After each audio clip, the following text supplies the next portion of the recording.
Criminals don't respect the law. That's why they're criminals. Violent crime is on the rise in Columbia, South Carolina.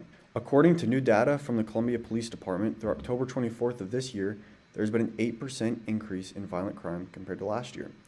My name is Leighton Wood, a student at the University of South Carolina, and I live in Columbia, South Carolina. The only way to combat criminals and decrease violent crime rates in our city is with law-abiding citizens of South Carolina exercising and protecting their Second Amendment rights. By joining the Palmetto gun rights organization, you can do your part to protect our freedoms in our city. In this speech, I will first explain the rising crime rates and their causes. Second, how gun freedoms such as the concealed weapons permit keep cities safe. Third, how having guns in the hands of law-abiding citizens stops and helps prevent crime. And lastly, I will explain how to become a member of the Palmetto gun rights organization today.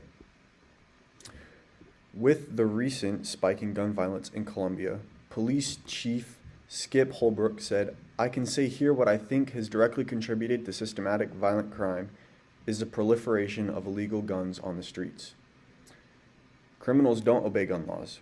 Gun control laws only affect law-abiding citizens who go through the legal process to obtain their guns.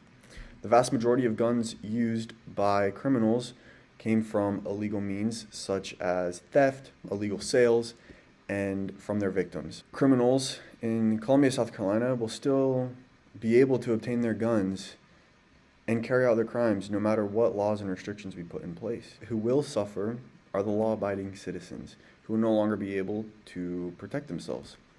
In order to protect us from these dangerous criminals, we must make a change. We need more law-abiding citizens to carry concealed weapons. Tightening gun laws doesn't stop or even slow the violent crime rate. According to the book Guns in America, published by Philip Cook and Jens Ludwig, members of the Police Foundation, over the past 3 decades, violent crime rates across the nation have dropped by more than half, while the number of privately owned firearms in the United States doubled in that same period. Concealed carry laws help reduce the number of murders overall. A 2002 research paper by John Lott, who works at the Crime Prevention Research Center, says, analyzing county-level data for the entire United States from 1977 to 2000, we find annual reductions in murder rates between 1.5 and 2.3% for each additional year that a right to carry law is in effect. A right to carry law is a concealed carry law. Thus, if we want to protect our city, we need to give our citizens the right to carry. Imagine you're working at a McDonald's one morning when all of a sudden a man charges in with a knife, threatening the members as well as you, looking to rob the place. When an older man in line pulls out a gun and orders the man to drop the weapon, police soon arrive and the robber is taken into custody and the situation resolves itself. That's what happened September of 2019 in Coostin County, Ohio. That is one example when a law-abiding citizen who held a concealed weapons permit was able to step in and stop a crime while protecting and potentially saving lives. Due to the good legislator in that county, the man was legally allowed to carry this weapon. If that legislation had been changed or was different, the outcome likely would have been very different as well.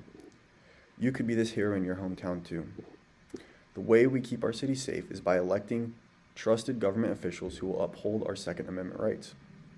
Locally in Columbia, South Carolina, that organization is the nonprofit Palmetto Gun Rights. They believe in 100% firearms liberty for South Carolina and support officials who believe the same thing. Their mission is to empower citizens with the knowledge they need to hold politicians and elected officials accountable for their anti-gun views and preserve our Second Amendment rights. Their effectiveness in the legal battle against gun grabbers depends entirely on the support of gun rights supporters like you and me. So go to palmettogunrights.org today to become a member and join the fight. There are 1-year and lifetime membership options available. The yearly membership is $30 and the lifetime membership is $500. This is a small price to pay for the safety of you and your community. Your money goes anywhere from petitions, printing papers, to fighting legal battles in order to keep those guns in the hands of our law-abiding citizens. In conclusion, the city of Columbia, South Carolina, has seen a jump in violent crime this year. As gun laws get tighter, crime rates will go up. Getting more guns in the hands of our law-abiding citizens will help keep violent crime down and protect ourselves, our families, and our friends. Go to palmettogunrights.org today and become a member to help protect you and this wonderful city and the freedoms we enjoy. The only way to combat criminals and decrease the violent crime rate in our city is with law-abiding citizens exercising and protecting their Second Amendment rights. As Joel Barlow said, it is because the people are civilized that they are with safety armed.